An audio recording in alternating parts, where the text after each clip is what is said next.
Hello everyone and welcome back to another episode of Fifa 19 Tranmere Career Mode. Today, as you can see, the January transfer window opens and straight away, if you got the latter end of last episode, you'll realise how bad this is. Claudio Ribeiro was asking for a game. I did bring him off the bench against Crystal Palace, but he's gone on loan. I forgot I'd agreed a deal in principle with Victoria for him to go on a year-long loan deal, so I'm happy enough to see that. He is an exciting prospect, and getting him game time is important.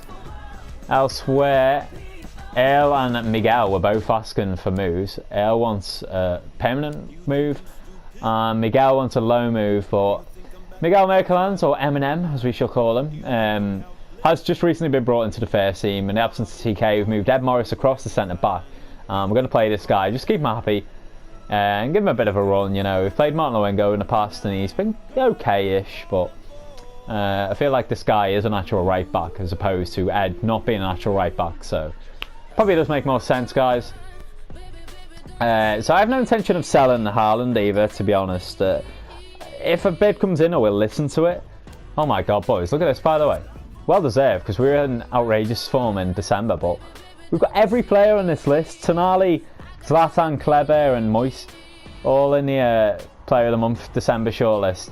Good shit, lads. I mean, you could give it to any of them, but I think Moise Keane's got to win it. He scored 5 in his last 2 games.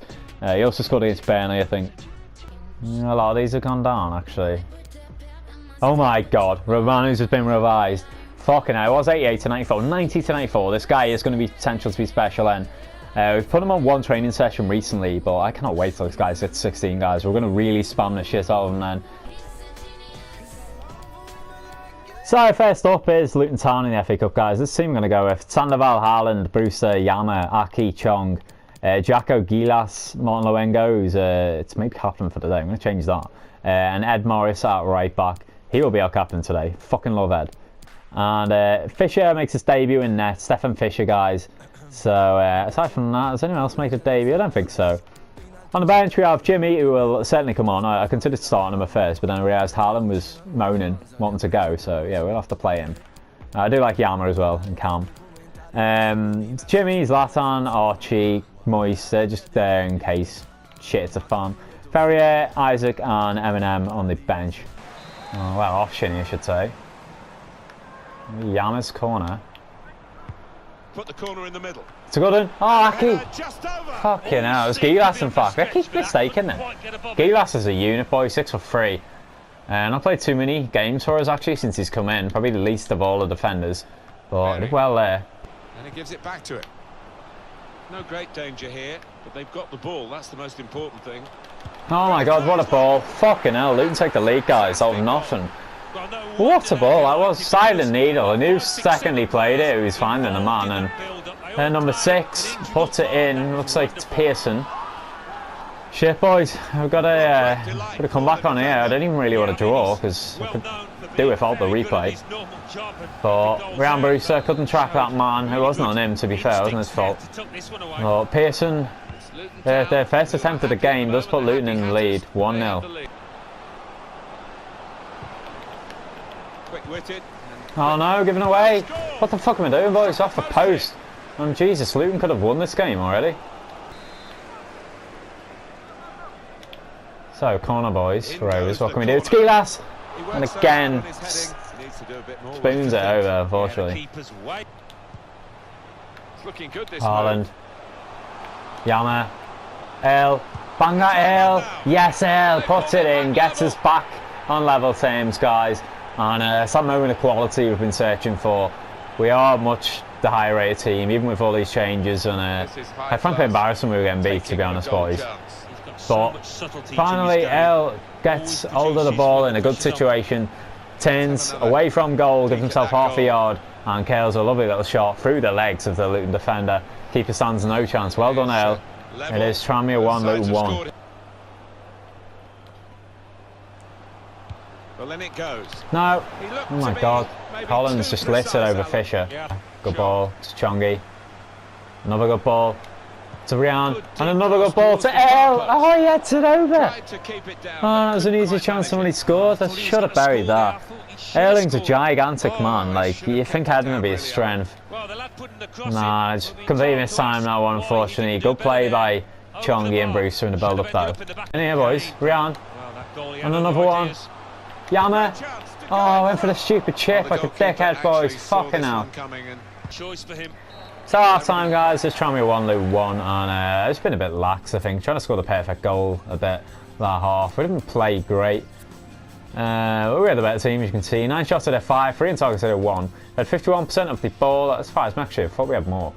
2 corners at a 1. 85% pass accuracy for us compared to 88% for Luton Town. So we need to win here, really, guys. As I said, I don't want the replay. It's going to go probably a lot of attack, actually, if we're still at 1-0 with like half hour left. The football, boys. Might be another. Sandoval.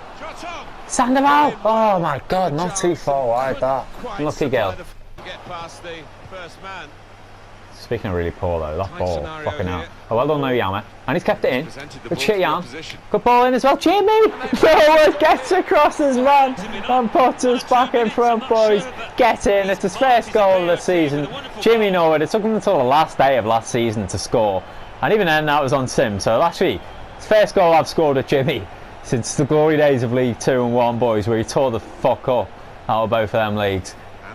Oh, I'm so happy about that one. Jimmy Norwood. He was famed for his headers, even though he's a small man. Does well to get across the Luton player, and keeper stands no chance there. Steck doesn't get near it. Oh, Norwood. The FA Cup god for the first 2 seasons, who led us on some great runs in the competition. Surely has put us in round 4 now, boys. I can't see Luton getting back in this. I don't want to write him off entirely, but we have utterly dominated this half. So, full time, guys, and oh my god, a hell of a roar there for Tranmere. We do make it into the 4th round of the FA Cup, and to be honest, I was a bit fortunate there. I mean, not in terms of the game, we did dominate. We were always comfortable in one respect, in terms of, you know, we literally limited them to 1 shot on target, so they couldn't have won in that regard. But I never really got out of second gear in that game, guys. I've learned my lesson, you know. I'm not going to take anyone lightly. I feel like I was rushing a lot of passes and disrespected Luton in a way, and yeah, they did make a game of it. Yama gets man of the match, incidentally. He gets a 9.2. 8.2 for Haaland. Who else got an 8? Rian Brewster got an 8.2 as well. So goals for Jimmy and Haaland, assists 2 for Yama. Well done, Yama. Another training session, guys. Sandoval just makes it to a 76. I think now, actually, I'm going to take him off 2 training sessions. I'm going to take 1 off him and give it to Romano. So these are literally the only right backs listed for transfer and the whole thing, guys. Look at this one. Seamus Coleman, I might go in for, actually, boys. He's still good. He's at Barcelona. How the fuck did he end up there? Yes, Seamus. The Everton right back. Someone I'm not usually hoping to be too well, because I'm a Liverpool fan. We're at Tranmere right now. We're going to try and bring him back to Merseyside. He is transfer listed. His wage is 83 grand, so that's the only stumbling block. I'm not overpaying in terms of wage for this guy. He's going to have to take a significant cut, because at the end of the day, to be fair, I mean, he probably would start. I could just keep him there, but you know, when TK gets back, where would I put Ed then? That's the only thing. So I shortlist him only because the valuation is only 3.6 mil, and his contract's expiring in 6 months, so we can actually get him on a pre-season contract agreement. It might be the option. Anyway, if his wage is quite steep, I could just counter the cost of the valuation with that, but we probably do need him this window, guys, so we're going to go in for him now, see what happens. So wage suggests about 50. I'm going to try him for 40. He'll probably say no, but whatever. I'm more inclined to get a right back in right now, guys. 300 grand sign up bonus, see what he says. 54, 330, no. Maybe if we can get him for 45. I think that's just literally as high as I'm going to go, guys. Unless he narrows it down to something that's not too steep. Above that, we shall see. No, he took it. Alright, well, Seamus Coleman will join in the summer then, guys. For 45 grand on the wage, not too bad. So we'll keep tabs on him at Barcelona. We'll see what his rating is and shit. It should let me scout him now. I don't think I actually did set it to scout him. Found Kieran Trippier, guys, at Schalke. Team would have to drop between 10.1 and 15.4. He's still 80 rated, 31 years old. 10.5 mil valuation, 31 grand weekly wage. That's the thing that drew me towards it. There's wages isn't massive there. It never really is at the Bundesliga unless you're not Bayern or Borussia Dortmund. So maybe you can offer a player plus like 5 mil for him or something. That'd be a good sign as well. 80 rated, you know, it'd be easily higher rated than Ed actually is, or indeed Isaac. Who to offer though? It's in a question. Probably Ryan Brewster. Hopefully they need him. They did sell Mbolo to United, so they'd probably do it for forward. This might be a straight swap. Oh yeah, fucking hell, they take Brewster plus 160 grand. I mean, Earl's on a loan list, but Ryan, let's face it, he's not really playing, guys. And even if he does go, as I said, I got Chong, Sandoval. You know, Sandoval just breeding him up to be the next big thing. He's already almost as high rated as Ryan Brewster. I'm happy to see that deal go through, guys. Let's negotiate. I mean, it's a good deal for both clubs. Brewster's only 3 ratings less than him, but he's about 10 years younger. But we know he's only ever going to be showing great potential, and Trippier already is. Trippier's quality of free kicks as well. He probably are a free kick taker. We never really had anyone in the club who's great at free kicks. Pay a bet then. Let's go 35. We'll give him a 500 grand sign-on bonus. It's a good offer. Yeah, he takes it. He says the exact same. So, Kieran Trippier, welcome to the club. And there he is, guys. Physically, the good thing is about Trippier, even though he's 31, he's not really decreased. 85 for stamina. He's 69 speed as well. You know, most of these are green. That's pretty good. He's got 80 vision. Fucking beast. His crossing's 91. His KF's 85. He's still fucking good here, boys. 80 free kick, actually, that is the highest in the squad, I'm pretty sure. No, man, I'm excited to use this guy. 82 stand tackle. 79 slide tackle, pretty decent. High work rate, just like Coleman. 4-star, 3-star. You know, this guy has the stamina to back up the high work rate. Man, Trippier's going to be a big signer for us here, boys, I predict. Elsewhere, boys, Moise Kean grabs the December Player of the Month award, as predicted. Really? Fee agreed for Trippier, questions asked. I suppose, I mean, as I said, it was a good deal for both clubs. They do get Ryan Brewster, and yeah, let's not forget that, guys. Ryan Brewster was our first ever signing, I think. Did really well the first couple of seasons, and didn't really get much of a game time after that. Yeah, he was never really a starter, aside from the first season and the whole campaign. So I'd say he did okay, but never quite amounted to be like the star of the series, which I envisaged at the very start he could be. But well done and good luck to Ryan. Sure, he'll do well. He is English as well, so I'll keep an eye on his development, because I'm of course international manager now. He's the last of the OGs aside from Jimmy Norwood. Jimmy Norwood remains the only player left from the first season, guys. I don't think the second season, we could sign Tonali there, but yeah, man, always sad to see an OG go, just like Banchu though, but off he goes to Schalke. And as a result, there's a space on the bench now for someone else to come in. I'm going to make sure it's Yama, guys. So Yama, Earl, Sandoval, Chong, Ferrier, Aki and Montloengo complete the bench, because Ed Morris, of course, has moved across to centre-back now. Trippier makes his debut today. Really well, there's last hand's ball in, just fucking covered by Babacan. And that is the end of the half, guys. In a decent half. Stubborn resistance from the Terriers, and it remains 0-0. We were easily the better team though in that half. 4 shots in, none, 3 targets in, none. Honestly, that doesn't tell the whole tale, because a lot of times we got in behind and balls in were just about cleared by Huddersfield. The final pass was intercepted. We had 57% of the ball, utterly dominated that. Only 77 passes actually though, we had 2%, and we had 1 corner to their none. Keep going, lads, this game is very winnable. Oh, well played, Moise. And Zlatan. Zlatan could be in here. Zlatan! Oh, save again by Babacan. Fucking hell, he's having a good game, this guy. Puff out your cheeks moment, and phew, got away with it. Trippier to Archie, into Moise. Oh, that deer that was there. That's the only way he could have scored, really, going for that back post. Nice play. This potential transfer deal with... Oh, great ball. Tonali, surely this time. Yes, Sandro does finally give us a deserved lead against Huddersfield. Tranmere 1, the Terriers 0, and it's good play by Tonali and Zlatan who completely created that. I think the initial header was Tonali onto Zlatan. He did really well to feed him in. And Sandro duly obliges the rest off the move, finishes it with style. Good play. Nice first touch. It was all our first touch as well, really. The left foot laid it up. And Tonali's had a goalless game this season, guys. He has got a few. There we go, 4 in the Premier League, actually. Yes, lad. The perfect timing, boys, just before the subs to hopefully hold out for this win. So, full time does finish Tranmere 1, Huddersfield 0, guys. Strange game, really. We were never really nervous or under threat at 1-0, like I'd normally expect to be. But similarly, while we did dominate, we didn't create too many chances. Huddersfield defended really well in their final third, but the other 2 thirds, we just utterly bossed them. As you can see there, we had 9 shots at 2, 6 on target at 1, 51% of the ball to the 49. They had 85% pass accuracy, we had 82%, we had a corner apiece. So Tonali gets him on the match, of course. He was the match winner.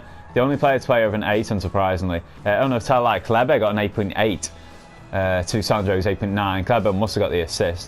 So yeah, goal for Tonali, assist for Kleber. 2 in a D for Mason, D for Romano, and 2 Bs for Sandoval. Just seeing here, guys, the FA Cup 4th-round draw has been made, and it's quite a tough one. We go to the Olympic Stadium to take on West Ham United in the 4th round, so straight away a Premier League team after that Luton game is not ideal. Could have been a lot easier, but nothing to fear from West Ham. We are a better team, and if we do play to our best, we should win this. We have already played West Ham earlier on the season. That was at Prenton Park, beaten 1-0. And it was a really close game, I do remember, but I'm confident we can beat them, guys. Unfortunately, though, we probably will have to put out a strong team. We can't afford to put out the type of team we put out against Luton Town and expect to beat West Ham, because that game we were just dreadful. So Spurs next up, guys. We are full strength, as you can see, so it's going to hop straight into it. We beat Spurs earlier on in the season. Hopefully get the double here today. This is the away team lineup. Oh, big opportunity here, boys. That was sensational football. It's getting behind. Zlatan. Let's say Palafont. Oh, and cleared in the end. Away from the oncoming Archie Alexander. Off the ball. I think it was Isaac. Now Ampadu has to come over and with left gaps. As a result, oh, for fuck's sake, it all happened because I got off the ball then, boys. I switched to a player who's on the ground, and it cost me about 3-4 seconds of closing the Spurs guys down, and Padu had to come across. Left back gap. And all they have to do is chip it in for Dele Alli, who heads into the back of the net. That's so frustrating, man. That reminded me. Who is it, me player, that's down? You know, and why did he go down?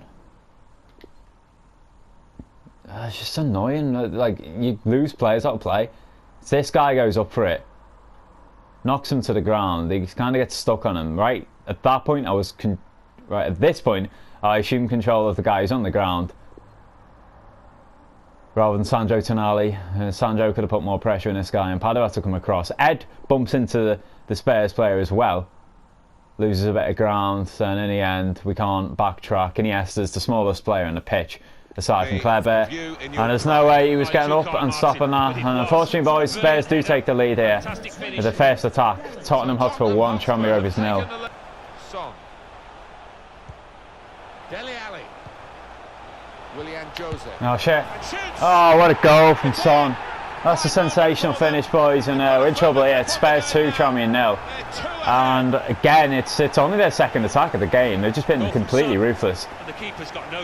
They played it round as well here to get in this position, but I didn't expect that. Rifled home into the near post of Fruchtel. Could maybe criticise Fruchtel. I mean, you can't be getting beaten in near post, so how fierce the drive is. But yeah, Son had a lot to do, guys, and I'm more inclined to give him credit there. Well, they're in Trippier. Last time, guys, 2-0 Spurs. And yeah, it's a bit of an unfair scoreline, I think. We didn't play that well, but we were just as good as Tottenham. As you can see there, we had 5 shots at 4, 5 in targets at 3. They had 56% of the ball. We had 2 corners at 1. They had 94% pass accuracy for Spurs, 78% for us. Something that needs improving for sure. But yeah, to be trailing at 2-0, that's really unfair on us. I've seen enough success. We can get back in this, but we'll need a goal quite early on just to get Spurs panicking a bit. We start the second half. Good play, Moyes. Oh, it's found its way to Zlatan, whose touch was so heavy, it took ages, but Archie gets the lucky rebound and fires it into the roof of the net. Stylish finish, boys. He just absolutely smacked it home. Made no chance for the goalkeeper, and everything about that goal was a bit scrappy.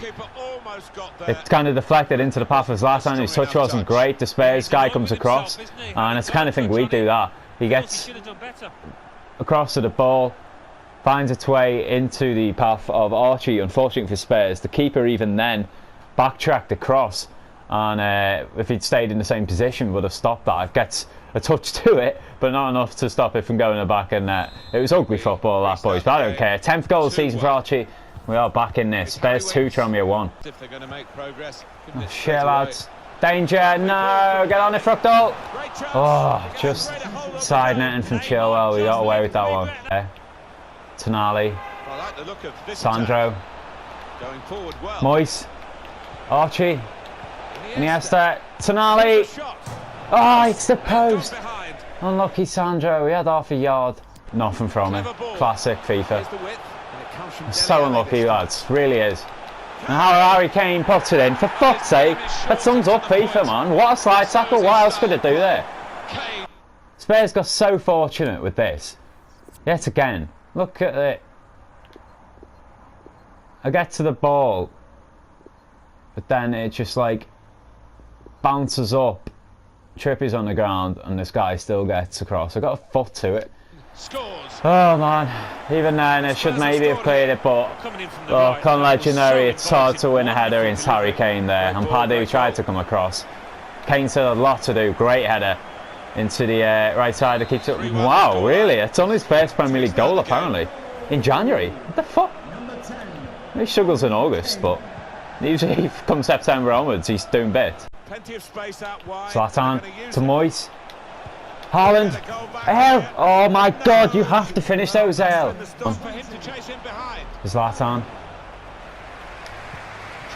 What's the ball? El. Oh, decent-ish save. Yeah. Allows head. What the fuck, Ampad? In the name of God was that? And oh my god, Christian Eriksen just smashes one into the roof of the net. This is such an unfair scoreline, man. I swear down. It's been a 50-50 game, I think. And Spurs somehow are going to win it 4-1. That was a brilliant strike, though. A couple of their goals were there were phases of play in the build-up that were lucky, but a couple were just absolute screamers. Sons and Eriksen's. Does he even nutmeg Ed there? No, he doesn't. He just fires it behind him, and again, Fructal stands no chance. 5th goal of the season for Eriksen, and this is our heaviest defeat in the Premier League. Really been torn apart. Chance of her. But go back, and again we hit the woodwork, for fuck's sake. And then the rebound bounces off Ferrier. Unlucky. Archie had a really good game that game, actually, guys. Twiff, a nod to him. That scoreline, man, it wasn't really reflective of this game. As you can see there, we had 11 shots each, 8 shots to their 6. It was actually a really good game for the neutral field, this one. Spurs had 57% of the ball, really bossed it. 92% pass accuracy, 79%, and free corner saw 2. But with 6 shots on target and he's scoring 4 of them, it was unfortunate there. Man of the match will be a Spurs player, of course. Dele Alli gets a 9.1. Our highest rated player was called Archie, got an 8.2. He was really good. Gets himself our only goal. The assist. It wasn't for anyone, of course. The Spurs player came across and it bounced in the path of Archie. Miss Coleman, there he is, boys. He's 75 rated, so he'll be our second best right back. He probably will have lost some rating by next season as well, but it's an actual breakdown of the stats. Stamina and speed, etc. isn't that great, but from a technical perspective, he's really good, guys. Particularly the passing and the crossing. Time for a training sesh. The A and a D for Sandoval, a D and a C for Mason, and an F for Romano.